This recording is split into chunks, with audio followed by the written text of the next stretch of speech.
मुलांनो सुप्रभात.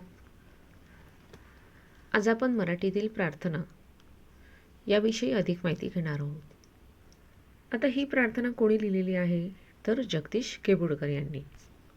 आपण रोज प्रार्थना का करतो तर आपल्या मनात जी काही इच्छा असते ती इच्छा पूर्ण करण्यासाठी आपण देवाला प्रार्थना करतो. आता या कवितेत जी प्रार्थना आहे ती प्रार्थना कोणावरती केलेली आहे तर ज्ञान मंदिराकडे. ज्ञान मंदिर म्हणजेच काय तर शाळा. आपल्या मनात शाळेविषयी जे काही भाव आहेत ते भाव या प्रार्थनेतून व्यक्त करण्याचा कवीने प्रयत्न केलेला आहे. आता मुलांनो, आपला पूर्ण दिवस किंवा आपल्या जीवनातला जास्ती काळ हा शाळेत जातो. शाळेत तुम्ही विविध कौशल्य अवगत करता, हसता, खेळता, बागडता. एकमेकांच्या संगतीतून, शिक्षकांच्या मदतीने विविध गुण तुमच्या अंगी धारण होतात. मग हा जो तुमचा शाळेतला दिवस आहे हा खूप आनंदी जावा यासाठी आपण रोज शाळेत आल्यानंतर शाळेला देवाप्रमाणे मानून रोज प्रार्थना करतो. आता प्रार्थना केल्यामुळे काय होतं तर आपलं मन प्रसन्न आणि ताजेतवानं राहतं. आता या प्रार्थनेत काय दिलं आहे ते बघूया. पहिलं कडवं बघा.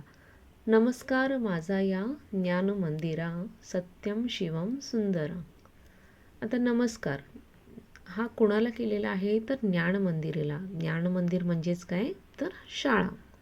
आणि ही शाळा कशी आहे तर सत्यम. सत्य म्हणजेच खरे, शिवम म्हणजे पवित्र आणि सुंदर म्हणजे खूप चांगली अशी ही जी शाळा आहे त्या शाळेला माझा नमस्कार आहे. नंतर दिले आहे बघा. शब्दरूप शक्ती दे, भावरूप भक्ती दे, प्रगतीचे पंख दे, चिमण पाखरा. आता शब्दरूप, शब्द म्हणजेच वर्ड. आता हे वर्ड जे आहेत त्या वर्डमध्ये, शब्दांमध्ये खूप मोठी शक्ती आहे आणि ह्या शक्तीमुळे आपण एखाद्याचं मन जिंकू सुद्धा शकतो आणि एखाद्याला रडवू सुद्धा शकतो. आता तुम्हाला माहिती आहे की शाळेमध्ये जर एकाची प्रगती केली तर त्याला खूप आनंद होतो. म्हणजेच काय तर ह्या शब्दांमध्ये खूप शक्ती आहे. या शब्दांचे जे ज्ञान आहे म्हणजेच वॉकॅब्युलरी जी पॉवर आहे ती शक्ती आम्हाला मिळू दे.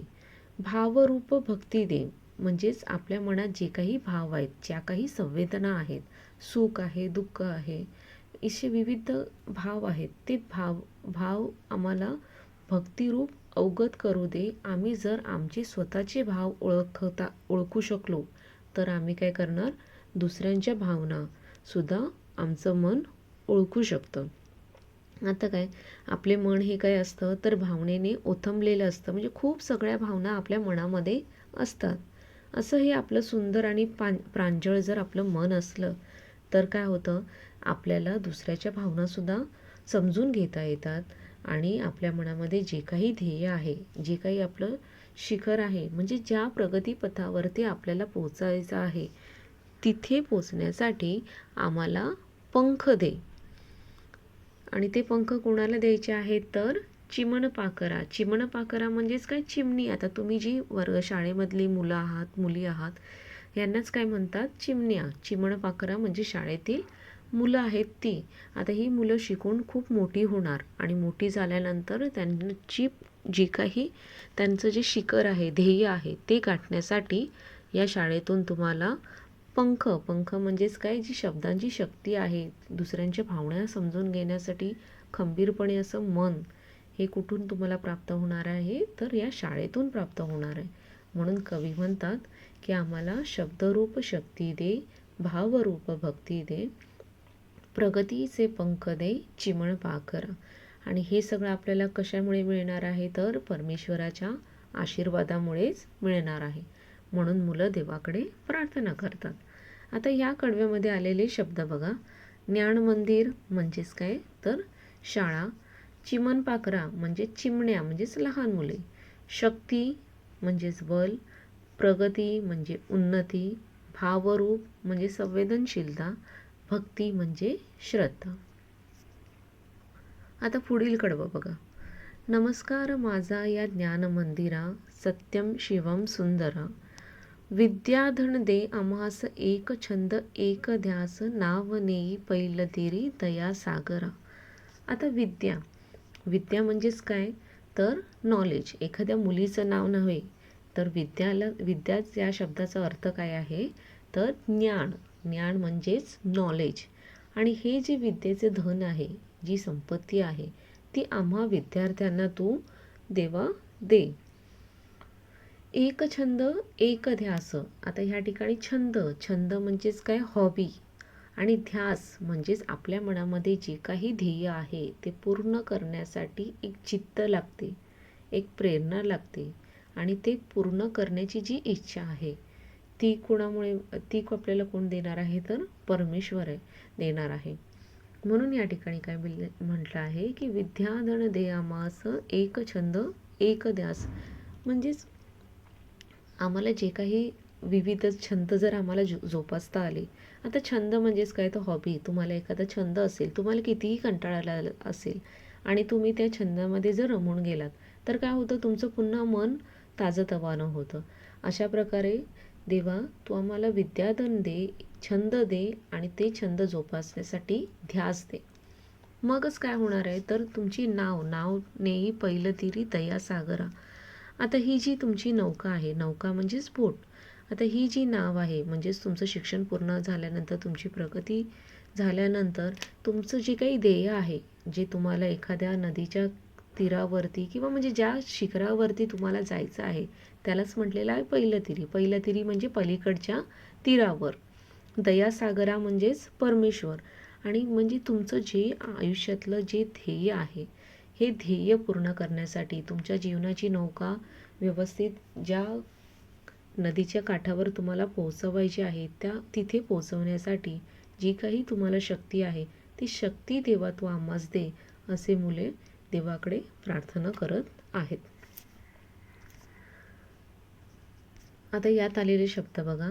ध्यास म्हणजेच काय, एखाद्या गोष्टीची तीव्र इच्छा असणे. नीतिमंत म्हणजे सदाचारी, सत्प्रवृत्त. पहिलं तिरी म्हणजे पलीकडच्या तीरावर. बुद्धिमंत म्हणजे बुद्धिवान. शिवम म्हणजे पवित्र. सत्यम म्हणजे खरे सत्य. विद्यार्थ्यांनो, आता पण 2 कडव्याचा अर्थ मी तुम्हाला स्पष्ट केला. आता तिसरं कडवं बघा. होऊ आम्ही नीतिमंत, कलागुणी बुद्धिमंत, कीर्तीचा कळस जाय उंच अंबरा. आता ह्या ठिकाणी काही मोठे मोठे शब्द आलेले आहेत. त्या शब्दांचा अर्थ मी तुम्हाला पहिल्यांदा सांगते. होऊ आम्ही, आम्ही म्हणजेच कोण, सर्व शाळेतील मुलं. नीतिमंत, आता नीतिमंतच त्याचाच अर्थ आहे सद्गुणी, सदाचारी. म्हणजे जो सत्याचे पालन करतो त्यालाच सदाचारी असं म्हटलं जातं. कलागुणी म्हणजे विविध गुण अवगत असलेला कलागुणी. आणि बुद्धिमंत म्हणजेच बुद्धिवान. कीर्ती म्हणजेच प्रगती. कळस म्हणजेच उंच टोक. आणि अंबरा म्हणजेच आकाश. आता या ठिकाणी कवी काय सांगण्याचा प्रयत्न करतो, तर आम्ही काय होणार, ज्यावेळी आम्ही शाळेमध्ये शिकणार त्यावेळी आम्ही नीतिमंत म्हणजेच सदाचारी होणार. विविध कला आम्ही अवगत करणार. आणि ज्ञान घेऊन म्हणजेच नॉलेज घेऊन आम्ही बुद्धिवान होणार. मग आम्ही आमचे स्वतःचे, शाळेचे, समाजाचे आणि देशाचे नाव लौकिक करणार. असाच आमच्या या कीर्तीचा जो काही कळस आहे तो उंच अंबरापर्यंत आम्ही पोहोचू. तर कीर्तीचा कळस आहे उंच अंबरा, या ओळीचा शब्दशः अर्थ नाही घ्यायचा. तर यातून कवीला काय सांगायचं आहे, तर तुमची ज्यावेळी तुम्ही बुद्धिमान होणार, खूप स्वतःची प्रगती करणार, तर त्यावेळी तुम्ही तुमचं जे काही ध्येय आहे ते ध्येय तुम्ही पूर्ण करणार. आणि ते ध्येय पूर्ण झाल्यानंतर तुमच्या घरातील लोकांना म्हणजेच तुमच्या कुटुंबाला, समाजाला तुमच्याविषयी एक आदर निर्माण होणार. यासाठी इकडे म्हटलेलं आहे की कीर्तीचा कळस जाई उंच अंबरा. आणि हे सगळं कधी शक्य होणार, तर तुम्ही शाळेमध्ये आल्यावरती विविध गुणांचा गुण तुम्ही अवगत केल्यानंतर. म्हणून मुलं म्हणतात की हे परमेश्वरा, तुझ्या आशीर्वादानेच आमची प्रगती होणार आणि तोच आशीर्वाद देवा तू आम्हाला दे, असं कवींनी या कवितेत स्पष्ट केलेलं आहे. आता या उतार्यामध्ये, या कडव्यामध्ये आलेले शब्द बघूया. ध्यास म्हणजेच एखाद्या गोष्टीची तीव्र इच्छा असणे. नीतिमंत म्हणजे सदाचारी, सत्प्रवृत्त. पहिलं तिरी म्हणजेच पलीकडच्या तीरावर, बुद्धिमंत म्हणजे बुद्धिवान, शिवम म्हणजे पवित्र आणि सत्यम म्हणजे खरे सत्य. आता या कवितेत आलेले यमक शब्द म्हणजेच रायमिंग वर्ड्स. आता काय काय आलेले आहेत रायमिंग वर्ड्स?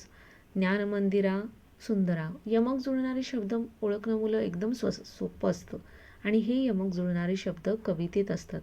ज्या शब्दांच्या शेवटी समान किंवा सेम अक्षरं असतात त्यालाच यमक जुळणारे शब्द असे म्हणतात. आता ज्ञानमंदिराचं काय आलेलं आहे? सुंदरा. रा हे काय अक्षर सारखं आलेलं आहे. शक्ती, भक्ती, आम्हास, ध्यास, नीतिमंत, बुद्धिमंत, चिमणपाखरा, दयासागर हे या कवितेत आलेले विविध यमक जुळणारे शब्द आहे. मुलांनो, ही कविता तुम्ही चांगल्या रीतीने पाठ करा. अर्थ कवितेचा थोडा अवघड आहे, पण तुम्हाला समजला असेल अशी मी अपेक्षा करते. धन्यवाद.